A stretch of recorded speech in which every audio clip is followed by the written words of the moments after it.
মন্ত্রী মহাশয়,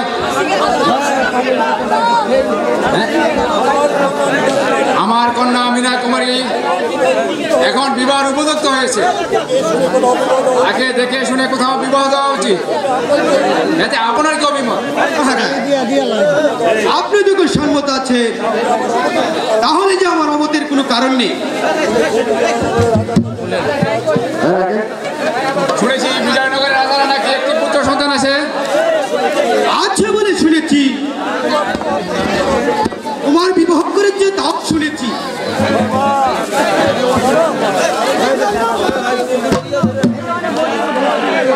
কে তুমি?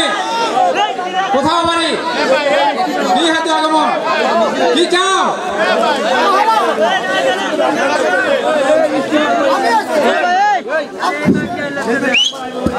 আপনার নাকি বিবাহযুক্ত কন্যা আছে, তার বিবাহ সম্বন্ধ নিয়ে। ছেলেটি হলো বিজয়নগরের অধিপতি রাজা বিজয় সেনের পুত্র, নাম প্রেম কুমার। মন্ত্রী মহাশয়, আপনি বলেছেন কুমার নাকি বিবাহ করেছে। ঘটক মশাই, কুমার বিবাহ করেছে শুনেছি, তা সত্য না মিথ্যা? বিবাহ করেছে সত্য। এখন যাকে বিবাহ করবে সে হবে রাজ্যের রানী, আর আগে যাকে বিবাহ করেছে সে হবে আপনাদের পদসেবিকা দাসী। তাহলে হয়তো হতে পারে, কিন্তু মেয়ের কাছে মতটা জেনে দেখি। এই, কে আছিস? মীনা কুমারীকে আমার দরবারে পাঠিয়ে দে।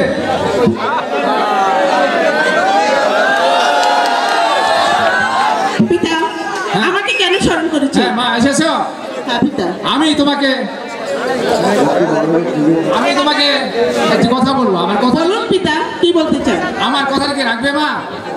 আমি কোনোদিন অবাধ্য হইনি এবং আপনার অবাধ্য হব বলে আশাও করিনি। বলুন পিতা, আপনার কি কথা? বিজয়নগরের রাজা বিজয় সেনের পুত্রের সহিত তোমার বিবাহ সম্বন্ধ এসেছে। পিতা, এটা আমার কি বলা আছে? আপনি যা ভালো মনে করবেন তাই করবেন।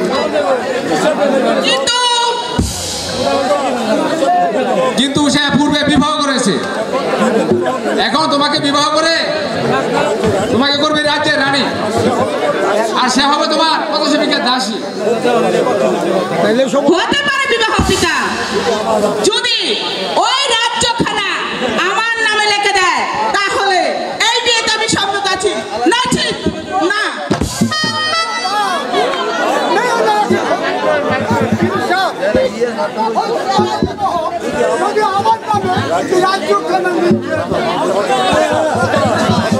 ঘটক মহাশয়, বলুন মহারাজ। বিবাহ হতে পারে যদি আমার মেয়ের নামে এই রাজ্যটি লিখে দেয়। মজাত না। না, কখনো হবে না। না না না, হবে না কেন মহারাজ? 100 বার হবে। ঘটক মহাশয়, তাহলে বিবাহের দিন ধার্য করুন। মহারাজ, আগামী পরশু বুধবার দুদুলি লগ্নে সন্ধ্যে 6:30 আপনার মেয়ের বিবাহ। তাহলে এখন আমি আসি মহারাজ। প্রণাম মহারাজ। ঘটক মহাশয়, মহারাজ, হ্যাঁ বিবাহ কিন্তু আপনার নিমন্ত্রণ রইল। মহারাজ, আমি সব সময় জন্য আছি। আমি না থাকলে কি এ বিয়ে হবে? মহারাজ, আপনার উভয় দিনে আমি একটি কথা বলতাম। হ্যাঁ বলুন। মহারাজ, এই বিয়েতে কয়টা পাটা বলি হবে? 5 জোড়া পাঠা বলি হবে। মহারাজ, দয়া করে যদি আমাকে এই 5 জোড়া পাটার মাথা আমাকে দিতেন, আমার কিডনিকে নিয়ে খেতাম। পাঠার মাথা আপনাকে দেওয়া হবে। তাহলে আমি এখন আসি মহারাজ। প্রণাম মহারাজ।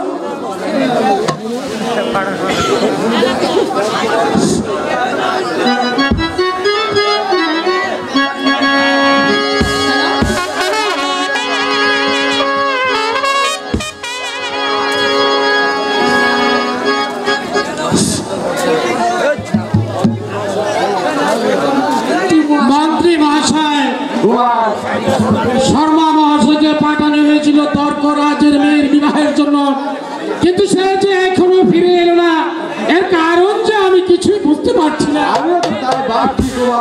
তর্করাজ কি তাহলে সসম্মানে তার কন্যা দিতে রাজি হবে না?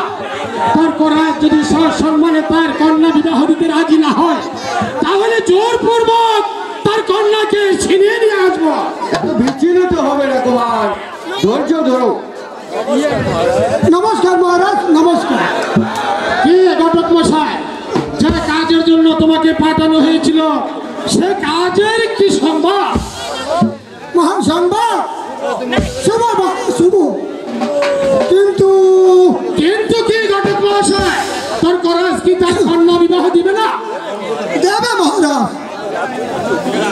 আপনার রাজ্যটি যদি তার কন্যার নামে লিখে দিন তাহলে হবে, না। কি সামান্য তর্করাজের মেয়ের বিবাহের জন্য তাকে দিতে হবে রাজ্য লিখে? না না না না মন্ত্রী মশাই, আমি যে আর ধৈর্য ধরতে পারছি না, আপনি বলুন এখন আমি কি করব? ধৈর্য আপনাকে ধরতেই হবে, একটু ধৈর্য ধরুন। রাজাদের মধ্যে একটু টুকটাক হয়েই থাকে। হ্যাঁ হ্যাঁ, আমিও মাঝে মধ্যে দুই একটা করে থাকি মহারাজ।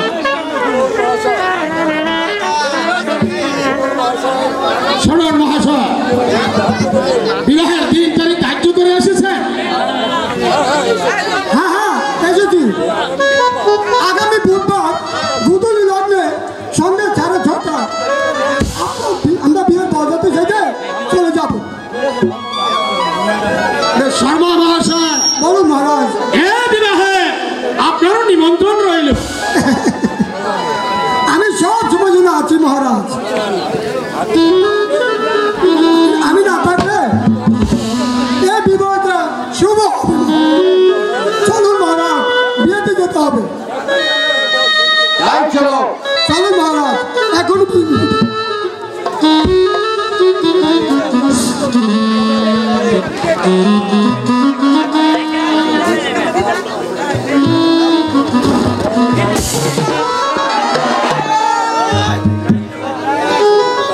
কি মহারাজ,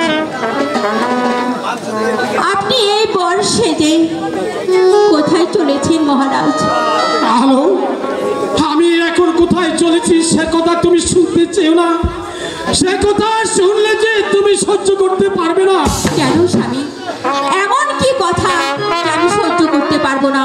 আপনি বলুন স্বামী, কি হয়েছে, কোথায় যাচ্ছেন? আলো, তুমি যখন শুনতে চেয়েছো তাহলে শোনো।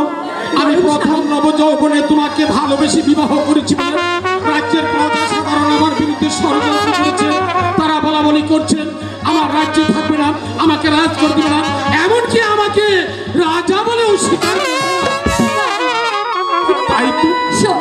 তাই তো প্রজাদের মনোরঞ্জনের জন্য আমি চলেছি দ্বিতীয় দ্বার গ্রহণ করতে।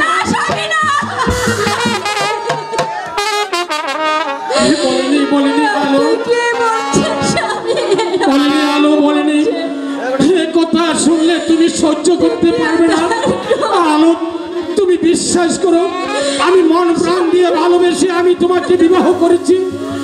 তোমাকে দুঃখ দেওয়ার আমার কোনো ইচ্ছা নেই, কিন্তু এই যে আমার মায়ের আদেশ, মায়ের আদেশ যে আমাকে পালন করতে। ভালোবেসে কথা দিয়েছিলেন সুখে দুঃখে সব সময় আমার পাশে থাকবেন, কিন্তু আজ আমাকে রেখে দ্বিতীয় দ্বার গ্রহণ। আমি আপনাকে ছেড়ে কেমন আমি আপনাকে ছেড়ে কেমন করে ভাববো? বিশ্বাস করো, তুমি আমারই ছিলে, আমারই থাকবে, কিন্তু মায়ের আদেশ যে আমাকে পালন করতে হবে।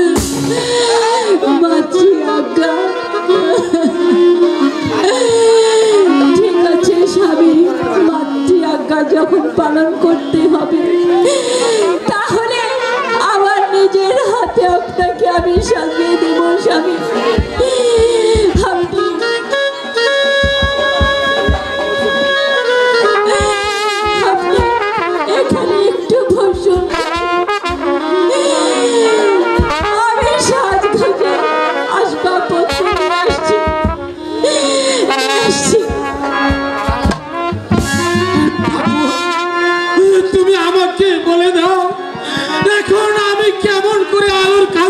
বিদায় নিয়ে যাব, কিভাবে তাকে আমি সান্ত্বনা দিব? স্বামী গো,